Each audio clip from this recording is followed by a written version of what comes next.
Hello, amazing and inspiring entrepreneur. It's Tash Corbin here, and welcome to another episode of the Heart Centered Business Podcast. This is episode number 152. So all of the show notes and the special free offer I have for you today are available over at tashcorbin.com/152. And this is a really juicy and, dare I say, it's going to get a bit ranty episode of the Heart Centered Business Podcast today as well, because what I want to talk to you about is the fact that that picture perfect image you are trying to portray and you're trying to stick with when you're out there in your marketing efforts on social media, when you go to events, that picture perfect image that you are portraying is actually costing you sales. And I'm going to explain 3 ways that it's costing you sales and how you can fix it in today's episode. So let's begin.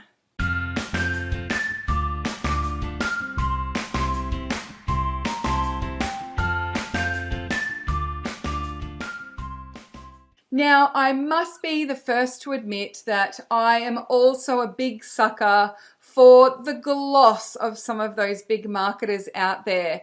Those fancy videos and them walking around their palatial homes, if it actually is their home, photos on boats, perfectly manicured eyebrows, those gorgeous photo shoots and gorgeous sets for videos. Look, I get it. I can understand how fancy it would feel to be able to have all of that perfect imagery when you are promoting something in your business and when you're putting your social media together. I know and I get it. However, I find that for most people, seeing that high gloss stuff, that picture perfect stuff, actually just invites the fabulous guest Comparisonitis and her crazy cousin Perfectionism into the party for most of us. And so what I wanted to talk about today was actually why racing to those types of images and that style of promo on your social media and in your marketing could actually be costing you sales. And it may actually be in your best interest to stick to what you're doing or actually get back to being a bit more real, a bit more human, and a bit more vulnerable in your business, and particularly the way that you communicate about yourself and what you do. So I see a lot of people out there on social media who are kind of either waiting to get it perfect or they only share something that's perfect. It's a reason why people tell me that they're not doing Facebook Lives. I don't have the right backdrop yet. I don't have the right lights. I really need to get a teleprompter. I had someone say to me, I just want to do pre-recorded videos for the first 2 years and then I think I'll be better at doing them live. And I was just like, oh my gosh, 2 years. Like, how did you come up with that arbitrary amount of time that you need to do pre-recorded videos for? And I've got to admit that I was the same. And when I looked at why I was waiting until I had this perfect stuff, or why I tried to have such perfect imagery out there, number one, it was because that's what I was seeing online. And I thought that that's just what everyone needed to do. That's how you become successful, right? There was this big marketer when I first started my business, and he said, when you set up your MailChimp, if you live in a unit or you live at a house, and you're working from home, you don't have an office, put your address in MailChimp because it goes out to all of your people on your list as suite 1, da da da da da, right? And so I did that because I thought that's what you did. You needed to look like a big business. You needed to look like you had it together. And so, yes, number one, I just thought that that's how you did it. And a lot of people said that's how you needed to do it. And so I kind of got sucked into that at first. And then number two, I realized there was a subconscious fear out there for me as well. As I was starting a business as a business coach and helping people with their business marketing, I didn't want anyone, and particularly actually some close family and friends, I didn't want them to see me trying to start a business. I just wanted them to see me have a business. That came from the fact that I'd had a couple of random idea businesses in the past that I tried to start as side hustles to my job. It also came from this, not wanting people to see me try. I just wanted people to see me succeed. And so it was a bit of a like self-image thing. But really, it was this sort of comparisonitis and perfectionism thing that was happening. And so what I realized very quickly was that it was stopping me from doing the things that I needed to do, taking action, getting out there and connecting with people. I was like halfway through creating about 10 things and nothing had been released because I was trying to get it perfect. And it was also making it really hard for me to have great real conversations with people on social media. Once I got them onto Zoom or Skype and had a conversation with them, or when I met people at networking events in real life, I had such a quick connection to people and I would make sales really quickly. But it was getting them onto the call that I was struggling with. And actually what I realized was there was a big disconnect between who I was when I was having a one-to-one conversation with people and who I was when I was out there marketing out there online. And so I realized very quickly, and I'm glad I had this realization quickly, that actually trying to present this particular image was actually costing me sales. From the way that I worded my offers, to the way that I engaged with my peers, to the way that I showed up in terms of photos, to resisting doing videos in particular, unless I had everything set up perfectly. All of these things were actually sabotage and perfectionism that was just holding me back from making more sales. So I had to let that go. So what I wanted to do today was go through the 3 core ways that it's going to be costing you sales and how to actually start moving forward in those 3 areas. So number 1 is it's delaying sales and income generating activities. So you, for example, as I did, might have lots of things that you've created but haven't released yet. You might be resisting doing video as much. You might be resisting sharing photos of yourself. You might be posting less often on your Facebook page or on your social media because you need every post to be perfect, every post to have the right amount of meaning, every post to have the exact correct call to action, every post to be perfectly worded. Now, what that's doing is you're actually delaying those activities that are actually going to start to create momentum. You're better off to be imperfectly consistent than to be perfect but completely inconsistent. So I would actually, as a turnaround, encourage you to look at how you can go from having perfect stuff to having consistent stuff. So regardless of whether your newsletter every couple of weeks just needs to be a little love note and nothing else, as long as you get it out every single week, I would much rather see you do that. Maybe you need to do a newsletter with no blog this week because you forgot to do your blog or things didn't work out or you didn't get time. Just do a newsletter without necessarily having to record an exact perfect blog. It has taken me years to get to this level of consistency.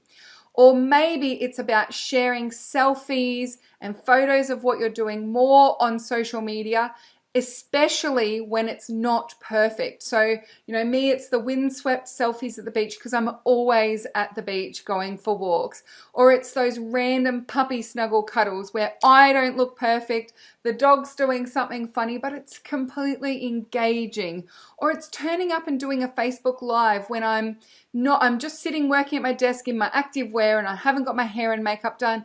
I won't let that stop me from doing a Facebook Live or from showing up in my business these days.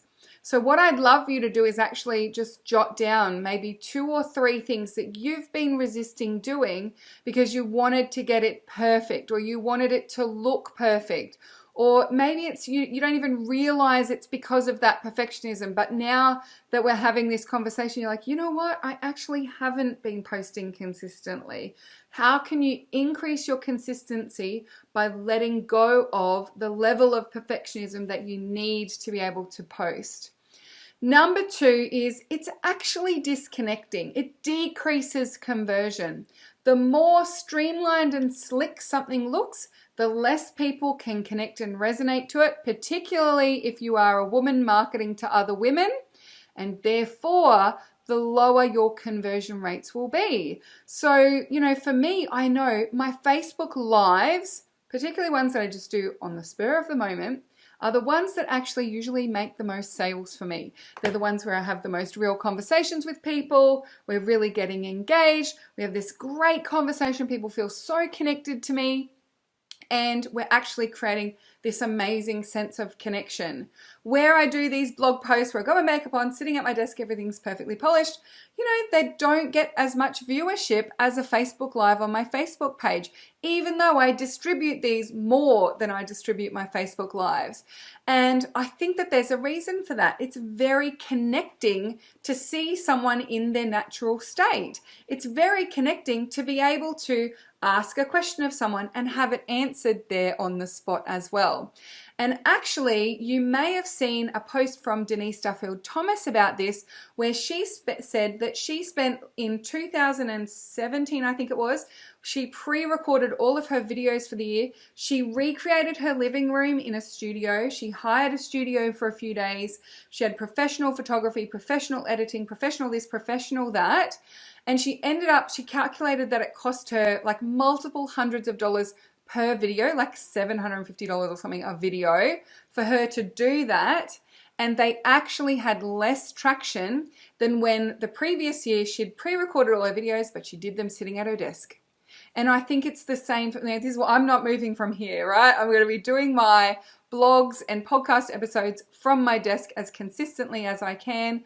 I did have it on my list to hire a studio to do all of my blogs and, have it all done like that. But I realized myself, I've watched a lot less of those. I'm less likely to watch those highly polished, studio podcasts or YouTube channels, because I know it's setting me up for the sale, because I know that this has been perfectly curated and it's not just really learning from someone in a connected way. It feels disconnected. And whether that's a conscious or subconscious decision, for me it was subconscious. I didn't even realize it was happening for me, but I noticed that it does happen. And so, actually letting go of that picture perfect style and doing it in a more connected and real style can create better results, and it definitely creates more connection. So maybe try doing things in a less polished way and see how it goes. Number one, you'll do it more consistently again. And number two, it may just convert better for you because it feels more connected. And then number three, the reason why this may actually be costing you sales is that we make subconscious assumptions about our own readiness to work with someone, our own abilities compared to someone based on how they're showing up. So if you are the picture perfect, totally polished person, people may make assumptions that they're not ready to work with you yet because they're not at your level. And I find myself saying this as well. People talk about, and I see a lot of polished marketers share about their 6-figure launch, their 7-figure launch, and I make an assumption that they've spent an F ton of money on advertising and Facebook adverts because I know they've spent tons of money on producing this video. So if you're going to spend tons of money on producing a video, you're probably going to spend tons of money on marketing it and advertising it. And I'm not at the point where I'm investing tens of thousands of dollars in Facebook ads yet. I'm just not there. I'm making enough money and growing my business in a way, and I'm slowly increasing the amount of money that I'm spending on my advertising.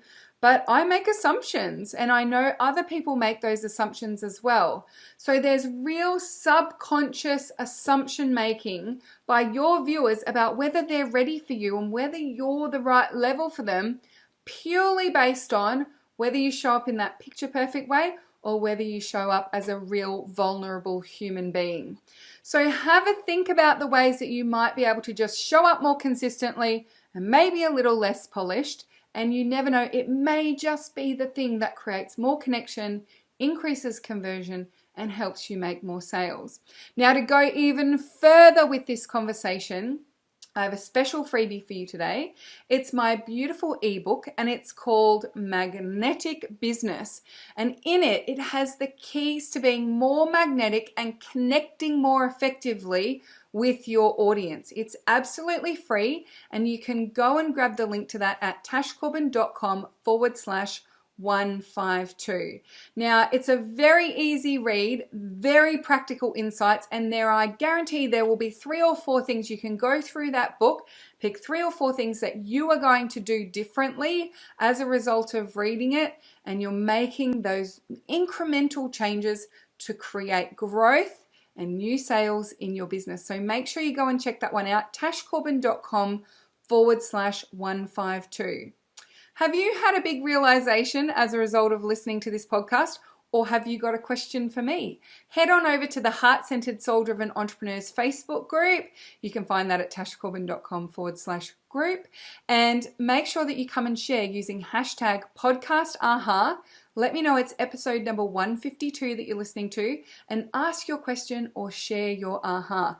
It's so important that we continue this conversation. It helps us all to learn more from each other, and a rising tide lifts all ships. We're all supporting each other as part of the Lady Posse. So make sure you come over and continue that conversation.